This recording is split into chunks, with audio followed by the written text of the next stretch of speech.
எனக்குரிய 2 வருஷத்துக்கு ஒரு பிள்ளை. ஒரு கணவன் மனைவி உறவு எப்படி இருக்கணும் அப்படிங்கறத கணவன் மனைவி எல்லாம் யாரும் ஒத்துக்க மாட்டாங்க. இன்னைக்கு நான் கன்சர்வேட்டிவ்மாங்க என்ன பார்த்து. உலகத்திலேயே மிக அற்புதமான, மிக தெய்வீகமான, மிக ஆத்மார்த்தமான ஒரு நட்பு, ஒரு அன்பு, ஒரு உறவு, ஒரு சிநேகிதன், ஒரு தாய், ஒரு நண்பன், ஒரு மந்திரி, ஒரு கேர்ள் ஃப்ரெண்டு, இவைகளெல்லாம் அனைத்தும் சேர்ந்த மொத்த உருவம் தான் மனைவி. அது மொத்த உருவம் தான் கணவன். அவர்கள் 2 பேரும் பயணிக்கிற வாழ்க்கை தான் புனிதமான வாழ்க்கை.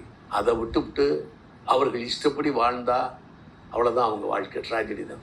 திருமணத்துக்கு முன்பாக எவனை லவ் பண்ணக்கூடாது. லவ் பண்ணால் அதான் ஃபிக்ஸேஷனில் இருக்கும். அதனால தான் சீக்கிரம் கல்யாணம் பண்ணி வச்சாங்க எல்லாம். அதை சொன்னா நான் குழந்தை திருமணத்துக்கு வர்றேன்பாங்க. எது வேணாலும் எடுத்து பேசலாம் நம்மள. உண்மை அதுதான். மிக அருமையான வாழ்க்கை. என் மனைவி என்னுடைய ரொம்ப க்ளோஸு. நாங்களாம் அன்பாக தான் இருந்தோம். பிரிந்தது, நான் ஸ்ட்ரிக்டாக இருந்தது அவங்களுக்கு வேதனையாக இருந்திருக்கலாம். அதுதான் நான் டார்ச்சர்னு சொன்னேன். டார்ச்சர்னு அடிக்கிறது கிடையாது. அவன் மனம் புண்படும்படி நம்மளுடைய வேகத்திற்கு அவர்கள் வரவில்லை என்றால் அதுவுமே தான். 2 பேரும் கிளியர் அண்டர்ஸ்டாண்டிங்கில் இருக்கணும்.